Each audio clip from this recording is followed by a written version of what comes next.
दोस्तों फाइनली हमने एंटर कर लिया मेरी कंट्री नंबर 110 और पूरी दुनिया की सबसे गरीब कंट्री बुरुंडी। भाई मैंने बिल्कुल एक्सपेक्ट नहीं करा था कि भी इतना गरीब देश भी इतना महंगा पड़ेगा, जिस हिसाब से खर्चे भी होने लग रहे हैं फिर होंगे। दोनों की पॉपुलेशन सिमिलर है, एरिया सिमिलर है, लेकिन आज के दिन रवांडा जो सबसे साफ कंट्री है अफ्रीका की, सबसे क्लीनेस्ट है, जिसकी कैपेसिटी को सिंगापुर ऑफ अफ्रीका कहा जाता है, वहीं on the other hand Burundi is the purest country in the world. तो यानी कि इस देश में 1 लीटर पेट्रोल है 1200 रुपए का और इस देश के लोग कमाते हैं महीने में 1200 रुपए। तो एक इंसान को 1 लीटर तेल खरीदने के लिए पूरा महीना काम करना पड़ेगा। ये $20 टैक्सी वाला हमसे मांग रहा था ना, महीने की लोगों की सही में कमाई होती है इतनी एक महीने की। ओ भाई साहब लाइन देखना बसों के लिए।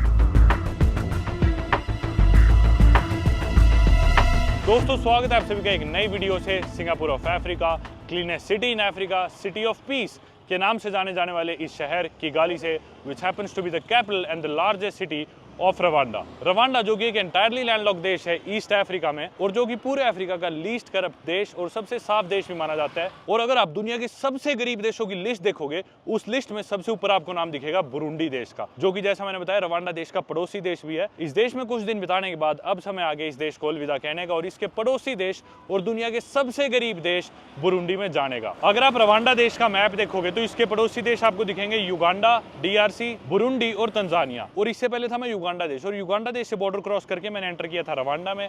अब रवांडा से बॉर्डर क्रॉस करके मेरा प्लान था बुरुंडी देश जाने का, लेकिन फिलहाल रवांडा और बुरुंडी के बीच में जो लैंड बॉर्डर है वो बॉर्डर बंद है, इसलिए मेरे को मजबूरन रवांडा की कैपिटल सिटी किगाली से बुरुंडी की लार्जेस्ट सिटी बुजुम्बुरा फ्लाइट लेके जाना पड़ेगा। और अभी से ठीक 2.25 घंटे बाद मेरी फ्लाइट है किगाली इंटरनेशनल एयरपोर्ट से बुजुम्बुरा की। तो जल्दी से चलते हैं और गाड़ी में बैठते हैं, पहुंचते हैं एयरपोर्ट, पकड़ते हैं अपनी फ्लाइट।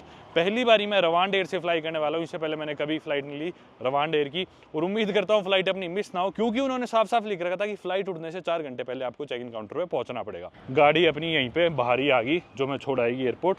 चलो गाड़ी में बैठते हैं एक बारी, लेट्स गो।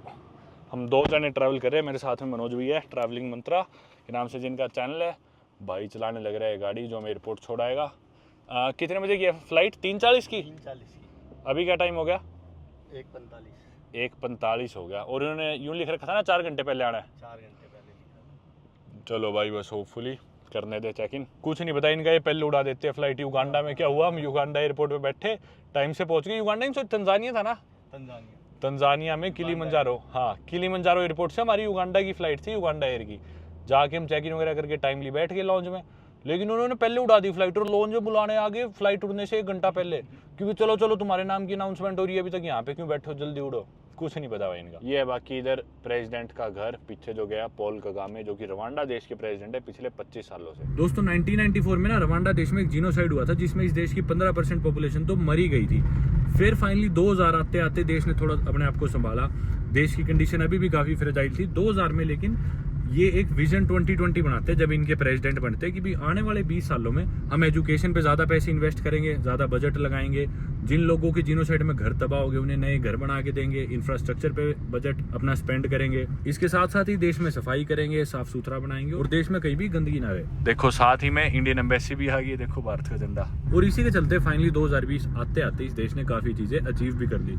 रवांडा देश को सबसे साफ देश कहा जाता है अफ्रीका में, and it is also the most competitive economy in Africa. और इसके साथ ही में पूरे अफ्रीका में सबसे आसान जगह है कोई भी बिजनेस करने के लिए। देश इतना साफ है, किगाली की सड़कें इतनी साफ है, काफी सरप्राइज करा इस शहर ने मुझे, क्योंकि मैं ये सोचता था अफ्रीका के इतने मुल्क ट्रैवल करने के बाद और दुनिया के लगभग 110 देश ट्रैवल करने के बाद कि ना नॉर्थ अफ्रीका के अलावा पूरे अफ्रीका के सारे बड़े शहर एक समान है, पर ऐसा नहीं था। किगाली ने मेरे को काफी सरप्राइज करा, क्योंकि आमतौर पे बड़े शहरों में अफ्रीका में वही मतलब भीड़ भड़ाका, केओस और करप्शन और क्राइम्स, कुछ एग्रेसिव लोग आपको मिलते हैं, ये सारी चीजें आमतौर पे देखने को मिलती है। पर किगाली में ऐसा कुछ भी नहीं था, बहुत फ्रेंडली लोग, करप्शन बिल्कुल ना के बराबर, सड़कें एकदम साफ, बहुत ही मजेदार था। हालांकि वेदर चेंज होता रहता है, कुछ नहीं पता, बारिश होने लग रही है, फिर एकदम धूप आ जाएगी, फिर दोबारा बारिश हो जाएगी, उस वजह से ज्यादा कुछ प्लान कर नहीं पाया, ज्यादा चीजें मैं कर नहीं पाया जितना मैंने सोचा था। पर फिर भी अच्छा था मेरा एक्सपीरियंस रवांडा किगाली में। अब साल 2020 तो आ गया, लोगों की लिटरेसी रेट बढ़ गई, लोगों की लाइफ एक्सपेक्टेंसी बढ़ गई, बच्चों के लिए यहाँ पे पढ़ाई फ्री है, हर बच्चा आपको यहाँ पे स्कूल जाता दिखेगा। देश की मोस्टली पॉपुलेशन रवांडा की यूथ है and it is one of the youngest populations in the world. और बच्चों के लिए पढ़ाई फ्री है तो 95% ज्यादा यूथ इनकी स्कूल जाती है और मोस्टली पॉपुलेशन है भी यूथ की। तो सड़क पे सारा टाइम आपको बच्चे दिखेंगे बैग टांगे स्कूल से घर जाते हुए, सड़क पे चलते हुए बहुत ज्यादा बच्चे दिखते हैं कि मतलब स्कूल से जस्ट निकल के आए, पढ़ने लग रहे हैं। और रवांडा और बुरुंडी जिस देश में हम अभी जाने लग रहे हैं, इन दोनों के बीच में भी काफी सिमिलैरिटीज है। दोनों देश का एरिया लगभग 27-28 हजार स्क्वायर किलोमीटर है। दोनों देश की पॉपुलेशन ऑलमोस्ट 14 मिलियन के करीब है। बुरुंडी की थोड़ी ज्यादा है, इसकी 14 मिलियन से थोड़ी सी कम है, यानी कि वही 1,40,45,00,000 जिस देश में हम अभी जाने लग रहे हैं। दोनों देश पहले जर्मनी ईस्ट अफ्रीका का पार्ट थे। दोनों देशों में बेल्जियम ने कब्जा करा, बेल्जियम से इन्हें आजादी मिली 1962 में। दोनों देशों में पहले किंगडम्स होते थे, इधर किंगडम ऑफ रवांडा था बुरुंडी में, उधर किंगडम थे। फिर किंगडम के बाद दोनों देश बने, जर्मनी ईस्ट अफ्रीका का पार्ट। उसके बाद दोनों देशों में बेल्जियम आया, बेल्जियम का राज रहा। फिर दोनों देशों को आजादी मिली 1 जुलाई 1962 को। और ये जो टेरिटरी भी होती थी ना रुवांडा उरुंदी, इसकी कैपेसिटी होती थी बुजुम्बुरा, जिधर हम आज जाने लग रहे हैं। हालांकि जब ये अलग हुए तो रवांडा की कैपिटल बनी किगाली, जो कि एक आम सिटी होती थी। पहले किगाली में ऐसा कुछ नहीं था, ये सिंगापुर जो बना है आज के दिन ही बना है। और बुरुंडी कैपिटल है गिटेगा, जो कि उनकी सेकंड लार्जेस्ट सिटी है, लेकिन लार्जेस्ट सिटी आज भी उनकी बुजुम्बुरा ही है। ज्यादातर फ्लाइट्स के कनेक्शन और सारी चीजें आपको बुजुम्बुरा से ही मिलेंगे। लेकिन काफी सिमिलैरिटीज है, इन दोनों की भाषा भी सिमिलर सी है और दोनों का पास्ट काफी सिमिलर रहा है। दोनों की पॉपुलेशन सिमिलर है, एरिया सिमिलर है। लेकिन आज के दिन रवांडा जो सबसे साफ कंट्री है अफ्रीका की, सबसे क्लीनेस्ट है, जिसकी कैपिटल को सिंगापुर ऑफ अफ्रीका कहा जाता है, बिजनेस करना बहुत आसान है, काफी कंपेटिटिव कंट्री है। वहीं on the other hand Burundi is the purest country in the world.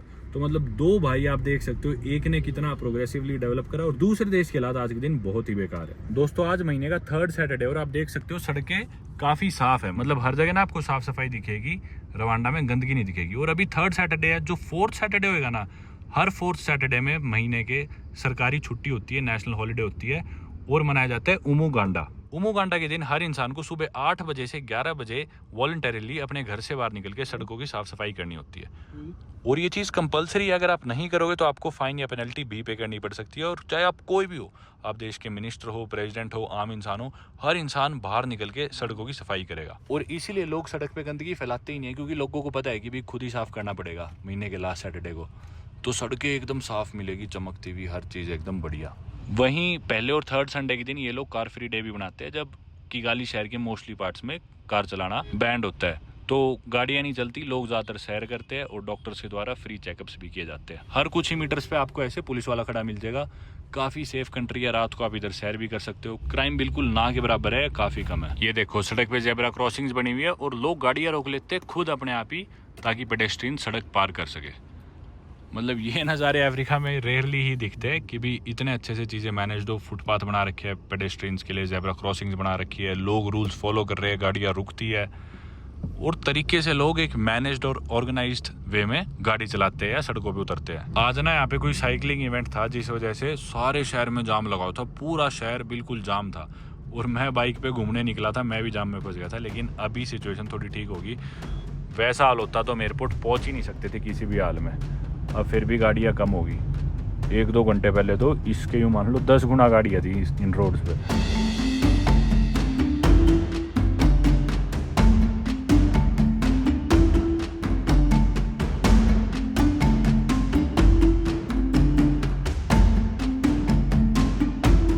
भाई अभी एयरपोर्ट पे घुसने से पहले हमारी तलाशी ली गई, मतलब गाड़ी रोकी और गाड़ी का सामान उतार के बाहर रखा। कुत्ते आए, कुत्तों ने सामान सूंघा और हमें भी मशीन के अंदर से पास करना था। पहली बार देखा मतलब कि भी एयरपोर्ट से अभी भी हम कुछ मीटर दूर है, सड़क पे ही रुकवा के एयरपोर्ट की प्रीमिसेस में एंटर करने से पहले ही ऐसी तलाशी ली जाए। ये आ गया किगाली इंटरनेशनल एयरपोर्ट। चलो भाई फाइनली पहुंच तो गए, बाकी ज़्यादा नहीं लगी तलाशी में, 2 से 3 मिनट में सारा काम हो गया था फटाफट। भीड़ नहीं थी क्योंकि खाली पड़ा था वो इलाका। चलो भाई घुसते एयरपोर्ट के अंदर, गाड़ी वाले भाई को कह दिया अलविदा, डिपार्चर्स इधर यहाँ। चलो बाकी इधर भी इन्होंने लिख रखा है एयरपोर्ट पे, be aware of sniffer dogs, RwandAir. चलो भाई ढूंढते हैं, मेरे ख्याल से सिर्फ रवांड एयर ही दिख रही है मेरे को तो यहाँ पे, और कोई दिख ही नहीं रही एयरपोर्ट पे। कीनिया एयरवेज भी चलती है जो जाती है यहाँ से वैसे बुजुम्बुरा, पर वो पहले नायरोबी जाएगी फिर जाएगी बुजुम्बुरा। बुजुम्बुरा कमर्शियल कैपिटल है बुरुंडी की और गिटेगा है पॉलिटिकल कैपिटल। वैसे तो इथियोपियन भी आती है इधर, वो देखो KLM भी कई आती होगी, पर अभी टाइम इसी का है रवांडेर का फिलहाल हम जिस टाइम आए एयरपोर्ट। लो भाई बोर्डिंग पास मिल गया अब चलते हैं सिक्योरिटी की तरफ। और हालांकि बुरुंडी देश के लिए, अपन इंडियंस के लिए वीज़ा ऑन अराइवल है, पर ऑनलाइन दिखाता नहीं आईटा की वेबसाइट पे। तो मुझे डर था कि ये फ़्लाइट का बोर्डिंग पास देंगे या नहीं देंगे, पर दे दिए इन्होंने। अब वहाँ पहुँच के अपन वीज़ा ऑन अराइवल ले लेंगे एयरपोर्ट पे। कुछ ऐसे नज़ारे हैं। एयरपोर्ट है तो सुंदर यार की गाली का, देखो बाहर भी हरियाली, पेड़ पौधे वगैरह ना, आसमान ही बढ़िया दिख रहा है। यहाँ पे भी पौधे वगैरह रख रखे हैं। चलो चलते हैं, इमिग्रेशन कराते हैं, फिर करते हैं सिक्योरिटी। भाई अनाउंसमेंट करने लग रहे हैं फ़्लाइट 482 जो कि हमारी है बुजुम्बरा के लिए। अभी वक्त हुए 1:38, फ़्लाइट है 3:40 की, और बोल रहे हैं कि भी बोर्डिंग गेट पे आ जाओ अभी से, जबकि बोर्डिंग पास पे लिख रखा है कि बोर्डिंग टाइम 2:40 है, अभी से 1 घंटा 2 मिनट बाद में। अब ये अनाउंसमेंट करे जल्दी बोर्डिंग गेट पे आ जाओ। क्या करते हैं ये लोग, मेरे समझ में नहीं आता। पहले ही बुला लेते इतना। इनकी घड़ी भी आगे और 2-2.5 मिनट, अभी 1:40 नहीं हुई, लेकिन इनकी घड़ी में लिख रखा है 13:42, और अपनी फ़्लाइट लिखी नहीं अभी तो इस पर। वो लिखा हुआ है ऐसे बोर्डिंग गेट्स। हम इधर आगे क्योंकि हम शायद थोड़ी देर लॉन्ज में बैठ जाएंगे, पर पता नहीं इनको भी क्या जल्दी मची हुई है। बाकी भाई इमिग्रेशन और सिक्योरिटी आसानी से हो गया, कोई भी हैसल नहीं आई, दिक्कत नहीं आई। तुरंत उन्होंने स्टैम्प मार दी, खाली पड़ा था इमिग्रेशन की। सिक्योरिटी पे भी अच्छी बात क्या थी, बैग्स वगैरह और हमारी तलाशी ली, स्कैनर में से पूछ रहे और बोले जाओ। आप लोग सोच रहे हो कि भैया ऐसे ही तो होगा और क्या होगा, लेकिन ऐसा नहीं है। बहुत सारे स्पेशली वेस्ट अफ्रीकन कंट्रीज़ में क्या होता है, सिक्योरिटी पे बैग रुकवा लेते हैं और बोलते हैं कि भी पैसे दो तभी जाने देंगे। पर इन्होंने, किसी ने पैसे नहीं मांगे, किसी ने बैग नहीं रोके फालतू में, किसी ने फालतू तलाशी नहीं ली, फालतू परेशान नहीं करा। एकदम बढ़िया काम हो गया, करप्शन फ्री। नहीं तो एयरपोर्ट पे कुछ नहीं होता भाई, खासकर वेस्ट अफ्रीका में होता था मेरे साथ। पासपोर्ट रख लेते थे, बैग रख लेते थे, बोले पैसे दो तभी जाने दें। वरना और जगह जहाँ पे अच्छे ऑफिसर्स होते थे वो बोलते थे कि भी जो भी है कुछ थोड़ा बहुत दे दो। मैं भी मांगते ज़रूर थे, इधर किसी ने मांगा ही नहीं। सुन लो, फिर से अनाउंसमेंट कर रहे हैं हमारी फ़्लाइट की।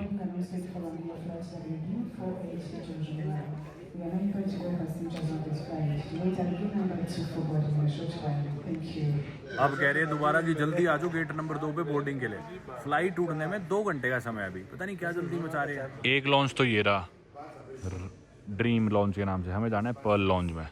पर्ल लॉन्च में एंट्री है प्रायोरिटी पास के थ्रू। चलो चलते हैं। यहाँ पे कुछ सोवेनियर्स बेचने लग रहे हैं। बाकी फ्रिज मैग्नेट नहीं ली यार, ले ही लेनी चाहिए थी। चलो ये आ गया पर्ल लॉन्च। वैसे भैया अपने पास तो प्रायोरिटी पास है, अगर ना हो तो लॉन्च की कीमत है $40, 4 घंटे तक के एक्सेस की। बिजनेस स्वीट भी है, पता नहीं क्या क्या है। सोवेनियर की दुकान है भाई, हद ही मचा रखी है। $10 की मैग्नेट, कमाल कर दिया। मैग्नेट तो नहीं ली यार मैंने, ₹850 की में मैग्नेट होती है क्या, फ्रिज मैग्नेट बहुत ही महंगी थी भाई। ये बोले पर्ल लॉन्च की तो सफाई होने लग रही है, अब दूसरी साइड से जाओ, ड्रीम लॉन्च में घुसो। बोले ठीक है भाई। चलो कुछ खाने का ले लेते हैं यार, क्योंकि टाइम नहीं है, जल्दी निकलना ही है यहीं से। रख तो रखा है इन्होंने, क्या क्या इधर खाने का, चावल, मटर पनीर पता नहीं कोई सब्जी है, आलू, ये पता नहीं क्या है, बीफ है तो अच्छा लिख रखा, ये है चिकन की सब्जी, कुछ तरह तरह के फ्रूट्स और सैलेड्स कटे हुए। उधर है ब्रेड और अंडे। चलो जो भी अब एक बार जल्दी से खा लेते हैं। लो भाई ये ले लिया खाना मैंने, भैया को मिल गई बियर, मौज होगी। पिछली बार युगांडा वाले एयरपोर्ट पे रह गई थी, पी नहीं पाए थे ढंग से। खाना तो खा लिया, थोड़ी देर फ़ोन वगैरह चार्ज कर लेते हैं और चाय पी लेते हैं। लो भैया अब इस खूबसूरत नज़ारे को कहते हैं अलविदा और करते हैं अपनी फ़्लाइट बोर्ड बुजुम्बरा बुरुंदी के लिए। वैसे सच बताऊँ ना तो मेरा बहुत ज़्यादा मन था कि गाली में कुछ और दिन बिताने का, पर ये प्रॉब्लम होती है कि भी जब आप एक से ज़्यादा जने ट्रैवल करते हो तो सारे प्लान्स आपके हिसाब से नहीं हो सकते, इतने फ्लेक्सिबल प्लान्स नहीं हो सकते। और ये चक्कर भी रहता है कि दोबारा पता नहीं कब आना होगा इस पार्ट ऑफ द वर्ल्ड में और इस देश में, और दूसरी बार आना अलग होता है इन कंपैरिजन टू पहली बार आना। दूसरी बार जब आप आते हो, लोगों ने आपकी वीडियोस ऑलरेडी देख रखी होती है, उस देश में लोग आपको कुछ पहचानते भी है, क्या पता कुछ देश आपको बैन ही कर दे, आप कुछ ऐसा बोल दो या वो कर दो, तो पहला एक्सपीरियंस तो पहला ही होता है। अब ये रहा गेट 1, फ्रेंच में लिख रखा है और इंग्लिश में और कीनिया रवांडा लैंग्वेज में, और वो है गेट 2। अपनी गेट 2 पे है शायद। चलो यही है अपना गेट, वो देखो गेट नंबर 2 बुजुम्बरा WB482। 3:40 की फ़्लाइट, अभी वक्त हुआ है 2:40। बाकी मैं तो चाह रहा हूँ काश ये बोले कि भी फ़्लाइट कैंसिल होगी और सभी लोग अपने घर जाओ वापस, इस मानने की गाली में थोड़े दिन और रह लेंगे। शुरुआत हो चुकी है फ़्लाइट की बोर्डिंग की। 3:40 की फ़्लाइट है, 3:07 पे बोर्डिंग स्टार्ट करी है और 1:38 पे लग गए थे, आ जाओ जल्दी बोर्डिंग गेट पे बोर्डिंग के लिए। यानी कि अभी से 1.5 घंटे पहले लोग लग गए थे, जल्दी आओ बोर्डिंग हो रही है। और अब करी है बोलने के इतने अनाउंसमेंट करने के 1.5 घंटे बाद। चलो भाई बोर्डिंग गेट से निकल गया बाहर, फ़्लाइट बोर्ड करते हैं। 1 2 3, उधर तो 3 फ़्लाइट्स खड़ी है रवांडा एयर की, 2 ये आगे एक इसके पीछे है। कुछ बसेस भी खड़ी है इधर इन्हीं की। एक एयरलाइन पीछे खड़ी है, वो पता नहीं कौन सी है। चलो भाई घुसते हैं फ्लाइट के अंदर। चलो बैठते हैं भाई, टांगे फंस गई हमेशा की तरह।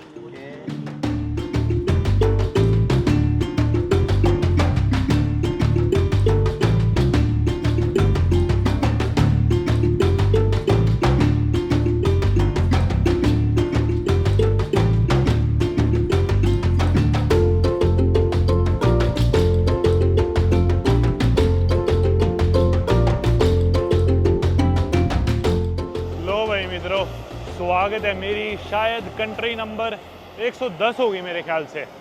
चलो जोन सी भी है, बुरुंदी देश की कमर्शियल कैपिटल बुजुम्बरा और इनकी लार्जेस्ट सिटी के एयरपोर्ट में आप सभी का स्वागत है। देश चाहे गरीब हो, पर एयरपोर्ट इन्होंने शानदार बना रखा है।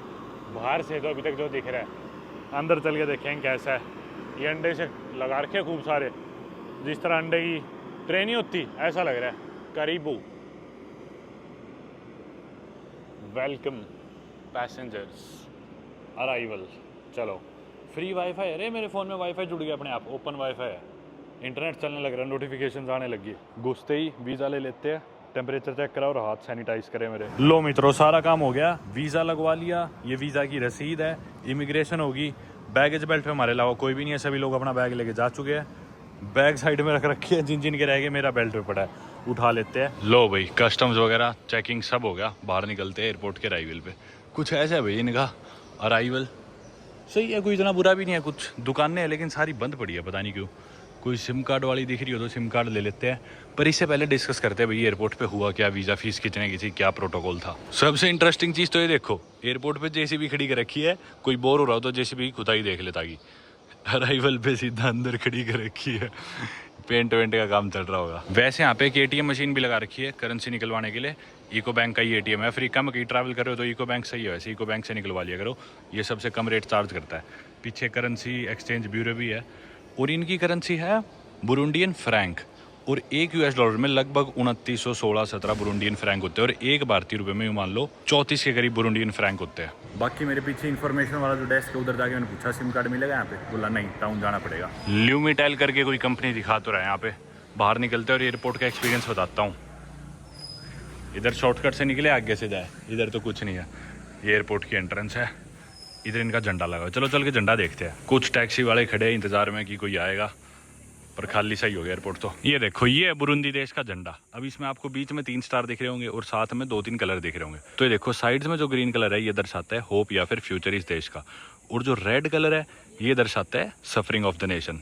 वाइट कलर ये जो है obviously white is for piece, और बीच में 3 सितारे हैं। ये 3 सितारे सिग्निफाई करते हैं इस देश के 3 ट्राइब्स, हुतू, तुत्सी और त्वा। हालांकि त्वा सिर्फ 1% है देश की पॉपुलेशन में, जो कि सिमिलर पैटर्न था रवांडा में भी, कुछ ऐसा ही यहाँ पे है बुरुंदी में। हमें यहाँ से जाना है विलेज होटल। ये टैक्स वाला बोल रहा है $20 यहाँ से जाने के। भाई इधर एक महीने की कमाई होती है एक इंसान की $20 इस देश में, और ये यहाँ से 10 किलोमीटर के $20 मांग रहा है। बाहर भी ल्यूमिटेल का ही बोर्ड लगा हुआ है, उसी सिम कंपनी का। टैक्सी वालों से नेगोशिएट कर रहे हैं, कोई ले चले तो।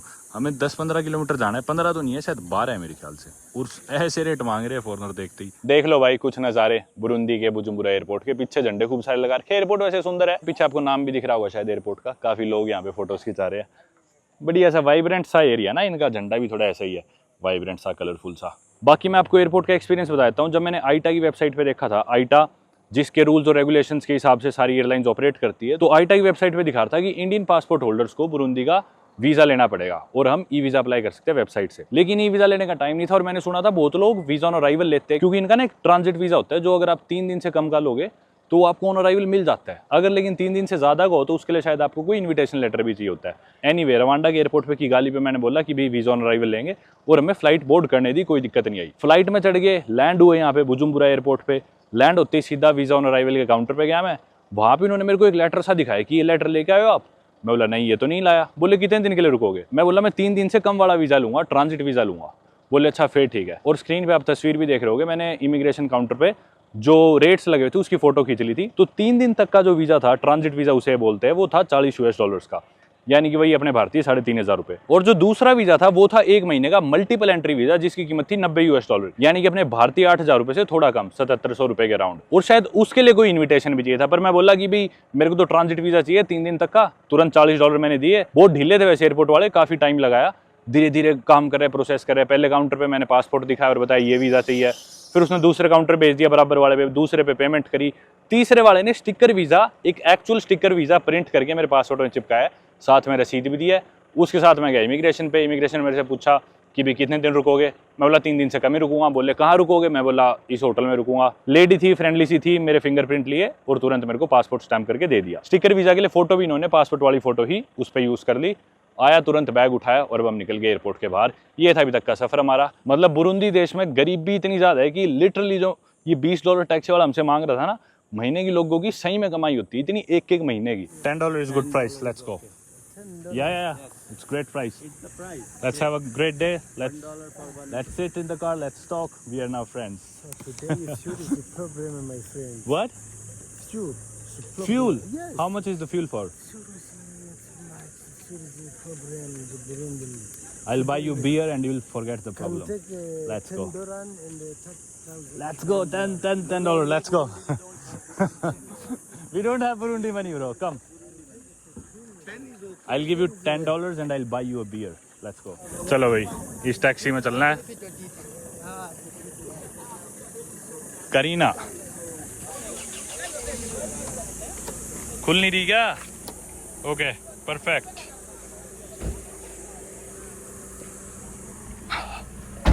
Nice car, by the way. It's automatic. Yes. What's your name? Your name? My name is Exabi.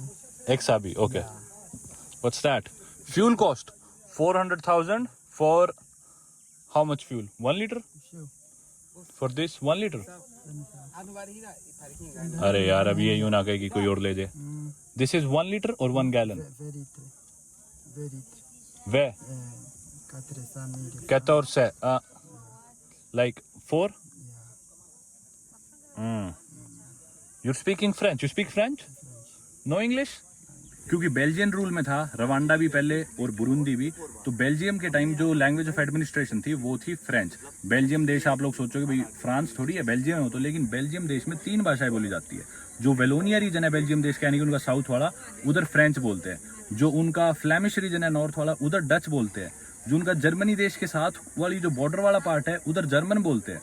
और जो ब्रुसल्स उनका जो तीसरा रीजन है, एक्चुअली ब्रुसल्स जो इनकी कैपिटल सिटी है उसे बोलते हैं ब्रुसल्स, उधर ही सारी लैंग्वेजेस बोलते हैं और इंग्लिश भी बोलते हैं। तो बेल्जियम के टाइम जैसे मैंने बताया, रवांडा और उरुंडी ये जो टेरिटरी थी, इधर की लैंग्वेज ऑफ एडमिनिस्ट्रेशन थी फ्रेंच। तो पहले के लोग अभी भी फ्रेंच ज़्यादा बोलते हैं। हालांकि रवांडा ने तो इंग्लिश अडॉप्ट कर ली, लेकिन बुरुंदी में मुझे ऐसा लग रहा है अभी तक भी लोग फ्रेंच ही ज़्यादा बोल रहे हैं। 2008 से रवांडा का तो सिस्टम चेंज हो गया था स्कूल्स का, क्योंकि काफ़ी लोग रेवोल्यूशन के टाइम भाग गए थे युगांडा, और युगांडा से जब लौट के वो अपने साथ काफ़ी इंग्लिश ले आए।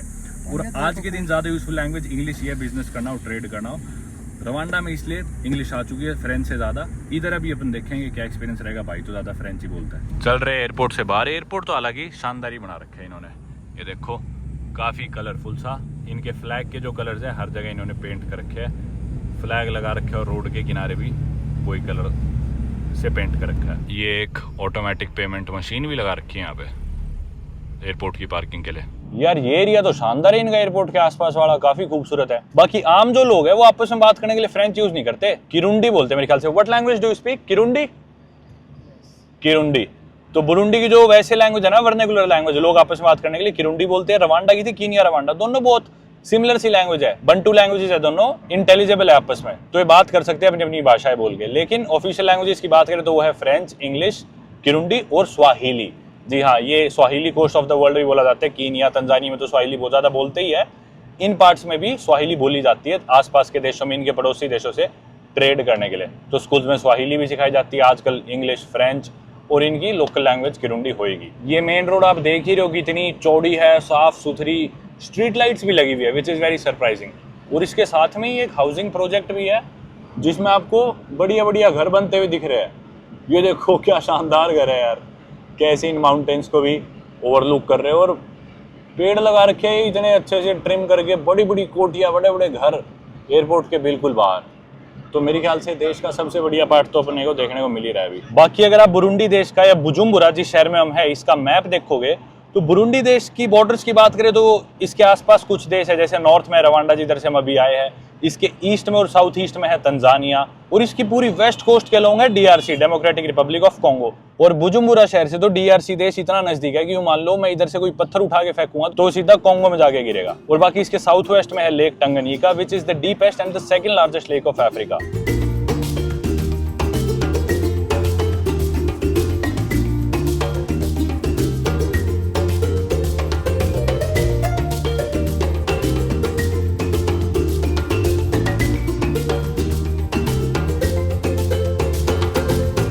अभी तक तो देश का इतना खूबसूरत पार्ट दिख रहा था, अभी भी दिख ही रहा है फिलहाल।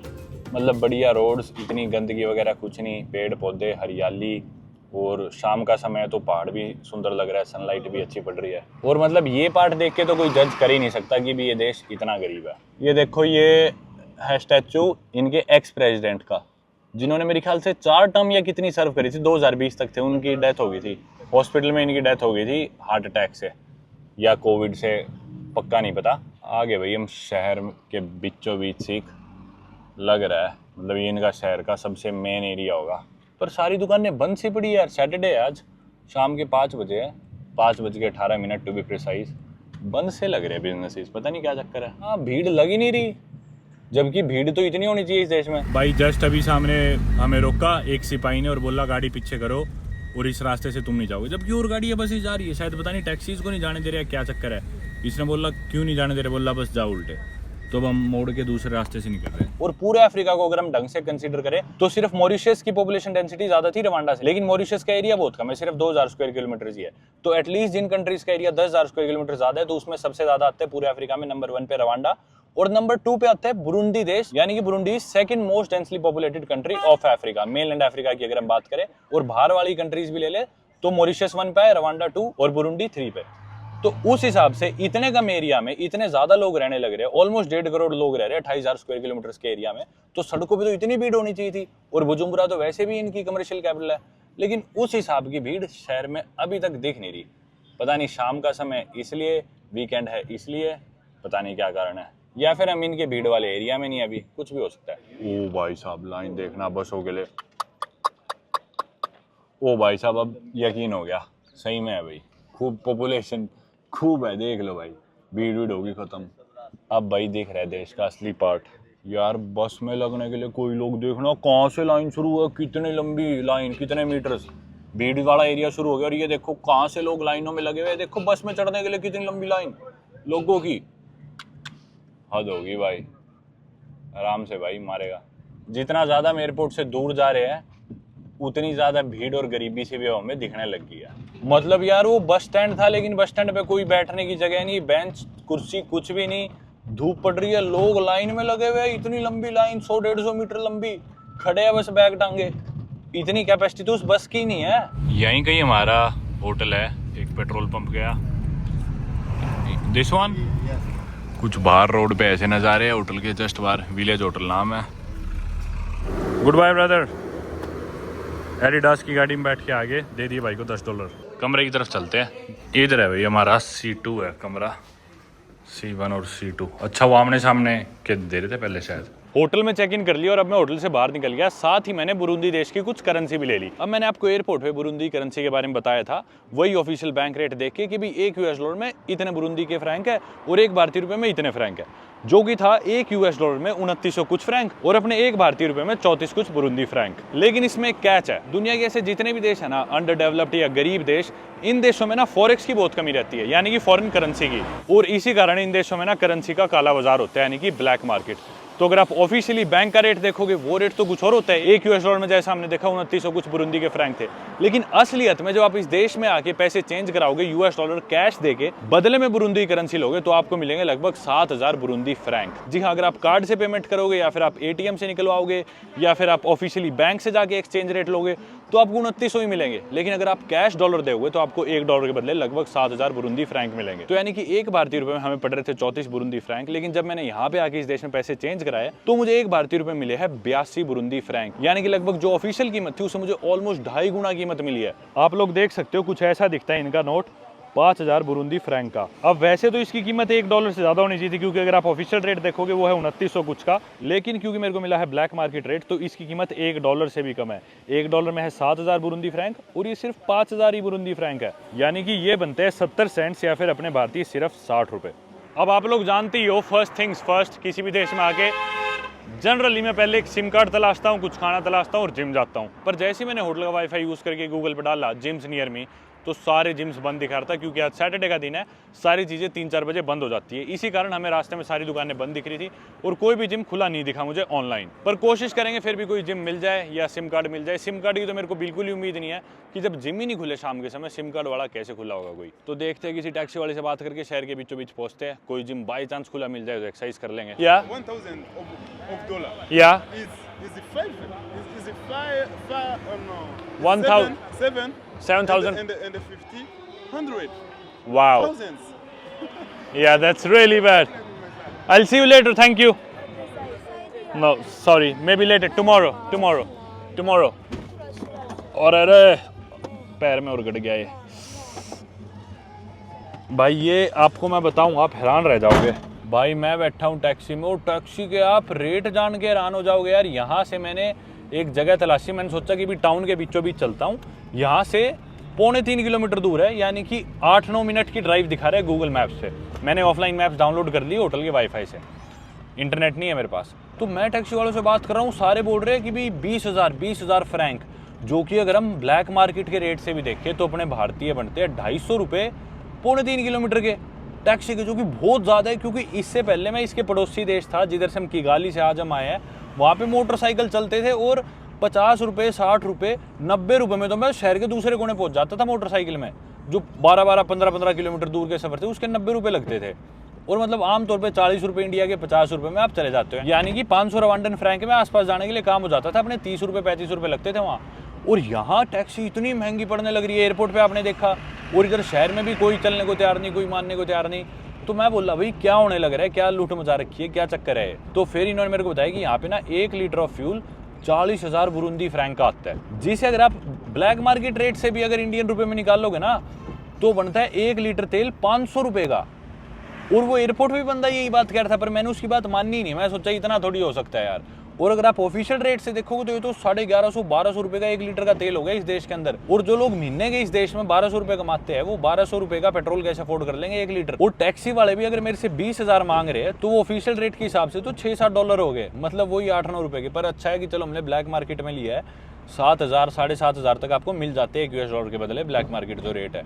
पर फिर भी यार 250 रुपये, मतलब 7-8 मिनट के सफ़र के इतने गरीब देश में बहुत ज़्यादा है। और अगर ये सच बोल रहे तो ये जो 20,000 फ्रैंक मैं इन्हें दूंगा उसके बदले तो इन्हें सिर्फ आधा लीटर तेल ही खरीद पाएंगे, और उस आधा लीटर का भी आधा तो मेरे को ये छोड़ने में वेस्ट कर देंगे।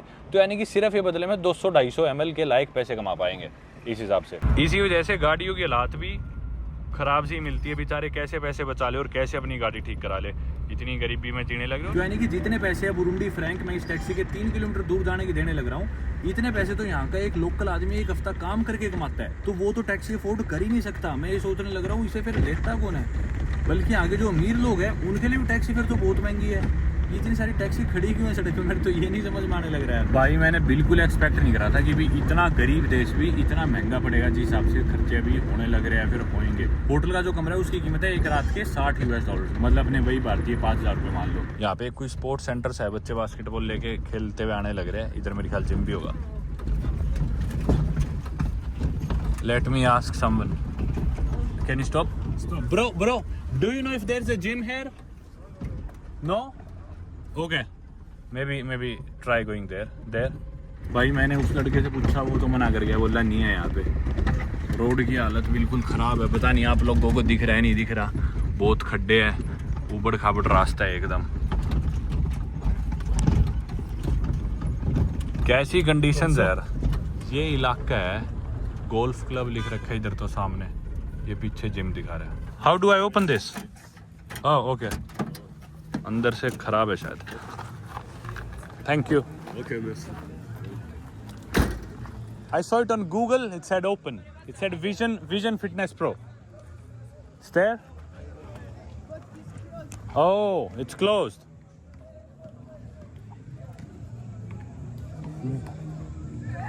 Yeah, I think it's closed. वो देखो सामने भाई. Yeah, it's a very good gym and very cheap. Very cheap, but today because it's Saturday, that's why it's closed. Yes, at this time. In Okay. the week, it's very. They can close. Okay. Yeah. On the weekdays, it's open. Like Monday, Tuesday, it's open. Monday and Tuesday. They're open. Yes. Okay. Just get going back then. Thank you, brother. Thank you so much. भाई ये सारे लोग मेरी मदद कर रहे थे. अब चलते अपन वापस बैठते, कोई अपने पे उपाय ही नहीं है. Yeah? Okay. Thank you, brothers. Thank you so much. You all are so nice. Thank you, brothers. Thank you. Thank you. Bye bye. Good night. चलो भाई. I might see you tomorrow or on Monday. भाई बहुत बढ़िया बच्चे थे यार, बहुत ही बढ़िया थे, मेरी बहुत मदद करी इन्होंने. जिम तो बंद थी, जिम अपने को खुली नहीं मिली, पर मैं बोला भाई कोई और गेम खेल लूँगा, कुछ भी कर लूँगा, मेरे को फिजिकल एक्टिविटी करनी है. कोई भी गेम खेल रहे हो मेरे को अपने साथ खिला लो, कोई भी स्पोर्ट करा लो, ये और कोई कर रहा हो मेरे को बता दो, मैं वहाँ चला जाऊँगा, गेम खेल लूँगा कोई भी. तो बोले पर ना अब अंधेरा हो गया, यहाँ पे लाइट वाइट नहीं चलती तो कोई फ़ायदा नहीं है, अब आप खेल नहीं पाओगे. हम भी जाने लग रहे, सारे चले गए. बोले ये बच्चे बास्केटबॉल खेल रहे कुछ, पर ये भी पैकअप कर रहे हैं. फिर मैं बोला चलो कोई नहीं भाई, दोबारा आ जाऊँगा, कल आ जाऊँगा. बोले लेकिन कल संडे, कल तो 2 बजे बंद हो जाएंगी चीज़ें, आज तो फिर भी 4-5 बजे हुई है. फिर उन्होंने मेरे को एक जगह और बताई, बोले किंग्स कॉन्फ्रेंस सेंटर करके कोई जगह है, उधर ट्राई कर लो, उधर कुछ खुला मिल सकता है, पर बोले चांसेस उधर भी कम ही है. फिर मैं बोला छोड़ो कोई फ़ायदा नहीं है, ऐसे तो धक्के ही खाने हैं, तो बेफालतू में इतनी महंगी यहाँ पे टैक्सी होने लग रही है. फिर मैं इस ड्राइवर को बोला भाई मुझे वापस ही ले चल, तो ये लड़की मेरी सारी ट्रांसलेशन कर रहे थे, लेकिन ये बोला कि भाई चालक की मैं 20,000 और लूँगा, पर इसे मेरी बात समझ में ना आए और मुझे इसकी ना समझ में आए. तो मैं बच्चों को बोला कि इसे ट्रांसलेट करके तुम समझाओ कि ड्राइवर ने मुझे कहा था कि इसे खाली हाथ वापस आना पड़ेगा और इसे कोई सवारी नहीं मिलेगी यहाँ से, और अब तो मैं इसके साथ जाने के लिए तैयार हूँ, वैसे भी खाली जा रहा था, बोल रहा था मुझे वहीं जाना है वापस. तो अभी 20,000 की इस बात की मांग रही, इसे बोलो कि मैं 10,000 ऑफर कर सकता हूँ आपकी बारी.